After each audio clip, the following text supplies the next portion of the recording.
공기랑 물은 있을 때 귀한 줄 모른다고 하잖아요. 저는 그 말이 딱 한국 얘기라고 생각해요. 외국인들이 한국 살아보고 자기 나라 못 돌아가는 이유, 그건 한국이 무슨 반다지 나라여서가 아니에요. 한국에서 살다 보면은 원래 없는 줄 알았던 공기 같은 걸 몸이 다시 배워버리거든요. 안전, 예측되는 하루, 사람이 사람답게 사는 리듬, 그리고 이상한 정도로 삶에 덜 무서운 감각이에요. 이 영상은 처음부터 끝까지 그 얘기예요. 왜 어떤 외국인은 한국에서 몇 년 살고 나면은 자기 나라로 돌아가서 오히려 더 불안해지고, 왜 한국 떠난 뒤에야 자기 고향이 얼마나 거칠었는지 더 선명하게 느끼게 되느냐. 그건 한국이 더 화려해서가 아니라 평범한 하루의 기준을 너무 높여놨기 때문이에요. 저는 이걸 어느 밤에 확실히 알았어요. 한국 와서 한참 살다가 유럽 쪽에 다시 갔을 때였어요. 밤이었고 저는 역에서 나와서 숙소까지 걸어가고 있었어요. 속에는 핸드폰이 있었고 귀에는 이어폰이 있었고 머리속은 그냥 비어 있었어요. 원래 한국에서는 그렇게 많이 걸어가거든요. 생각 없이 몸 힘 빼고 그냥 하루 끝난 듯이에요. 근데 그날 몇 걸음 안 가서 제가 갑자기 멈췄어요. 뒤에서 발소리가 들렸고 어깨가 먼저 굳었어요. 손에 쥔 핸드폰에 힘이 들어갔고 이어폰부터 빼야겠다는 생각이 들었어요. 그 순간 공항에서 나오기 전까지 잘 안 느껴지던 게 한 번에 올라왔어요. 내 몸은 아직도 이쪽 나라를 기억하는 거구나. 내가 예전에는 이 긴장 속에서 그냥 살았구나. 이제는 그걸 정상이라고 못 믿겠구나. 그 순간 제가 딱 알았어요. 내가 이제는 이쪽 방식으로는 못 살겠구나. 이게 제목의 답이에요, 여러분. 한국 살아본 외국인들이 자기 나라로 못 돌아가는 이유는 고향이 미워서만 아니에요. 한국에서 한 번 덜 무서운 삶을 살아버리면은 그 다음부터는 예전의 긴장을 정상이라고 못 믿게 되기 때문이에요. 저는 원래 어릴 때 해외를 좋아하는 사람 아니었어요. 90년대 스웨덴에서 살았고 그때는 진짜 그 나라를 너무 좋았어요. 미국도 별로였고 유럽 다른 나라 가는 것도 싫었고 저는 그냥 스웨덴이 좋았어요.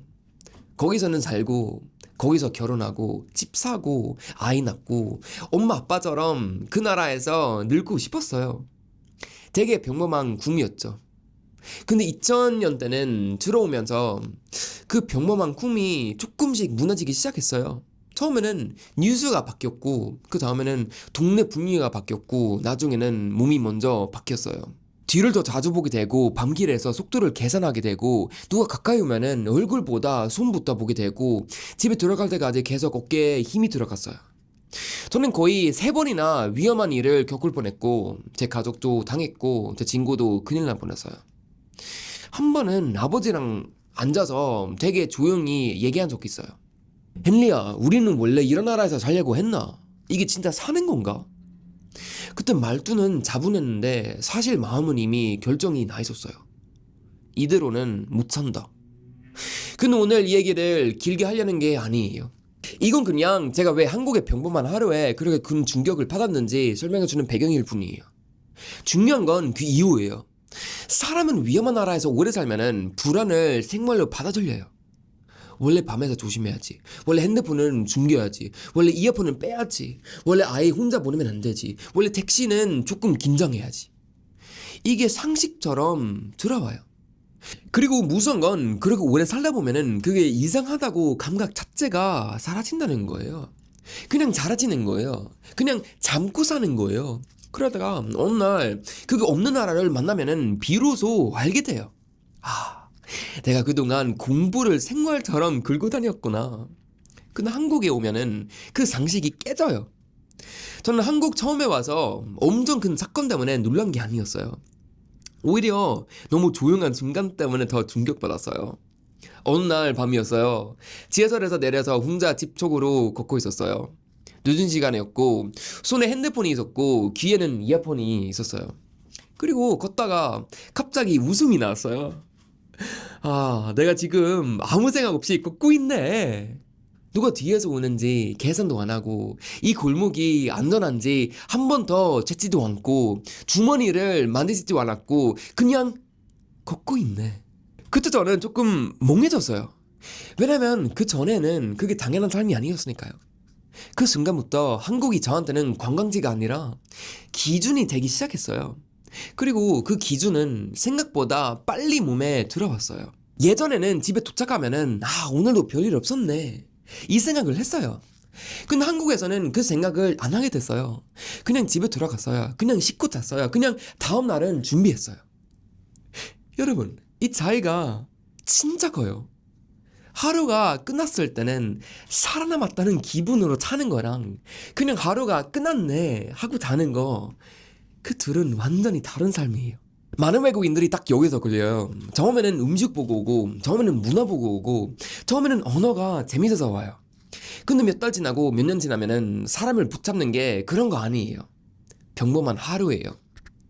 아침에 나가고 낮에 일하고 저녁에 친구 만나고 밤에 돌아오고 아무 일 없이 자는 거예요. 이게 되는 나라를 사람을 못 잊어요. 그리고 한국이 더 무서운 건 이게 단순히 안전만은 아니라는 거예요. 안전한데도 작은 나라가 있잖아요. 근데 한국은, 적어도 제가 살아본 한국은 안전 위에 이상한 온도까지 있어요. 사람이 완전히 혼자 던져진 느낌이 덜해요. 말 몇 마디 안 해도 이상하게 내가 사람들 사이에 들어와 있다는 느낌이 있어요. 이게 되게 커요. 저는 예전에 많은 나라에서 질서는 봤어요. 시스템도 봤어요. 편리한 것도 봤어요. 근데 사람 몸을 진짜로 변하게 만든 건 질서만이 아니더라고요. 내가 너무 경계하지 않아도 된다는 감각, 그리고 내가 완전히 바깥 사람 아니라는 감각, 그 두 개가 같이 있어야 사람이 풀려요. 한국에서는 그게 같이 왔어요. 그래서 더 위험해요. 한번 익숙해지면은 못 돌아가요. 왜냐면 밖에 나갔을 때는 이제 바로 비교가 되거든요. 전에는 몰랐어요. 원래 세상은 다 이런 줄 알았어요. 근데 한국에서 몇 년 살고 나면은 돌아가서 바로 느껴져요.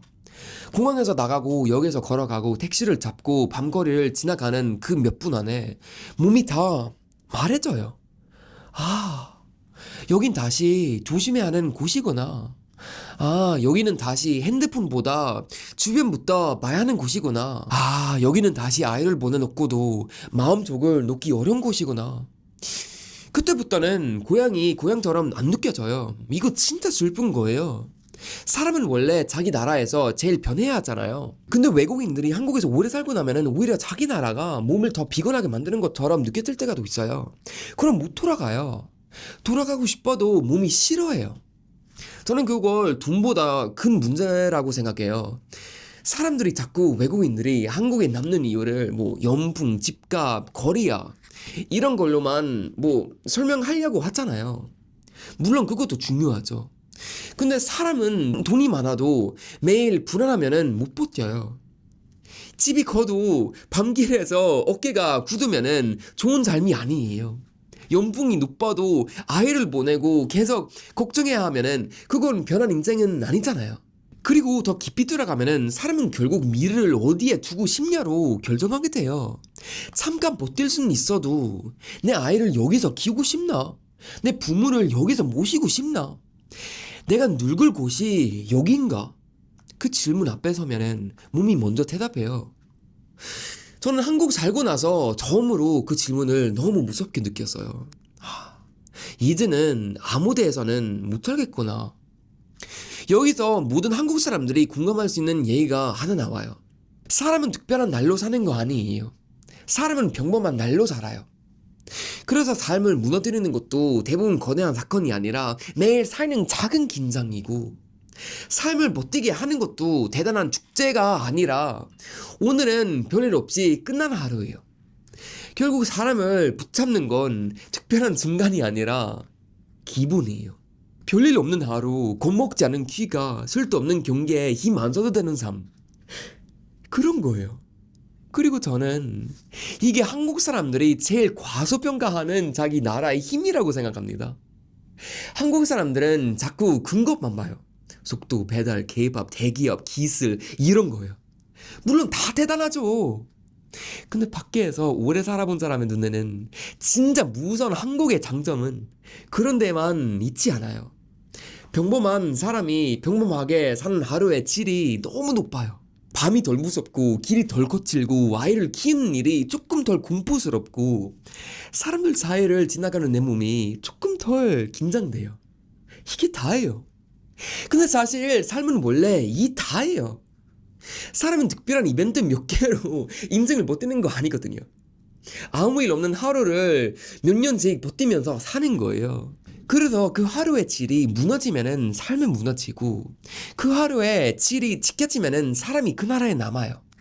그래서 외국인들이 한국에 살아보고 자기 나라로 못 돌아가는 거예요. 한국이 완벽해서가 아니에요. 한번 사람답게 살 수 있는 기본선을 몸에 배워버렸기 때문이에요. 저는 그걸 옛날 스웨덴이 바뀌는 걸 보면서 조금씩 배웠고 한국에서 밤길을 걸으면서 확실히 알았어요.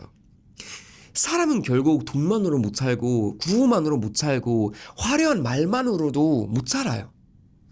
사람은 덜 무서운 하루가 있어야 살고 몸이 덜 굳는 길이 있어야 살고 평범한 일상이 무너지지 않아야 살아요. 그래서 한국 살아본 외국인들이 자기 나라로 못 돌아가는 거예요. 한번 잃고 살던 공기를 한국에서 다시 마셔버렸으니까요.